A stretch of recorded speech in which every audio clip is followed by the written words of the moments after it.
కేంద్ర ప్రభుత్వం జనగణనలో కులగణన చేయాలని నిర్ణయించడం ఇది హర్షించగా విషయం.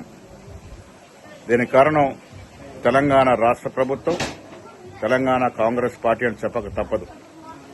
దేశంలోనే రాహుల్ గాంధీ గారి ఆదేశం మేరకు మొట్టమొదటిసారిగా రాష్ట్రంలో కులగణన చేపట్టి ఏ జనాభా ఎంత శాతం ఉంది, ఏ కులం వారు ఎంత శాతం ఉన్నారని తేల్చెప్పినటువంటి ఘనత తెలంగాణ రాష్ట్ర ప్రభుత్వానికి.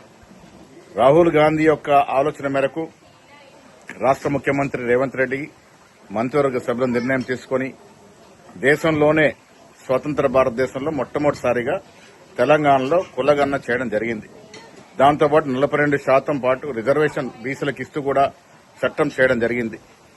ఇవన్నీ చేసిన దరిమిలా ఇలా కేంద్ర ప్రభుత్వం వీటిని గుర్తించి రాబోయే జనగణనలో కులగణన చేయించడం అనేది హర్షించదగ్గ విషయం.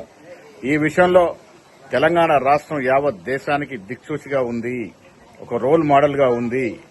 ఈ సందర్భంగా ఓబీసీల తరఫున నేను ఆనాడు ఈ యొక్క అంశాన్ని చేతబూని దేశవ్యాప్తంగా ప్రచారం చేసినటువంటి రాహుల్ గాంధీ గారికి, తక్షణమే దాన్ని అమలులోకి తీసుకొచ్చినటువంటి రేవంత్ రెడ్డి గారికి, బట్టి విక్రమార్క గారితో పాటు మంత్రివర్గ సభ్యులకి, శాసనసభ్యులకి, యావత్ తెలంగాణ కాంగ్రెస్ కార్యకర్తల తరఫున తెలంగాణ రాష్ట్ర ప్రభుత్వానికి అందరికి కూడా కృతజ్ఞతలు తెలియజేస్తా ఉన్నాను.